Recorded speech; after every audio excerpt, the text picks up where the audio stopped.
Want to know how to turn off two-factor authentication on your Apple ID from your Mac Mini M1, M2, M4? Most users don't know where to find the settings, but in this video, I'll show you what you can do to manage or turn off two-factor authentication on your Apple ID from a Mac Mini. So without wasting any more time, let's get started. So first, open up the Settings app, then click on your Apple ID. Now click on Sign In and Security. After that, click on the two-factor authentication.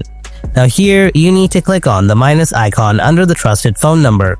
If you added two trusted numbers, first select one of them, and then click on minus. Next, click Remove. But you can't remove all of them, because when you go to remove the last one, Apple will say you need to add at least one trusted number. For Apple IDs created after 2018, 2FA is mandatory and cannot be turned off. Apple requires 2FA for security, so you cannot disable it through system settings or the Apple ID website.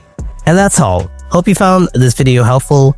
If you did, then don't forget to hit that like button, and if you have any other questions, then ask me in the comment section below. Thanks for watching. I'll see you in the next video. Until then, stay tuned and take care.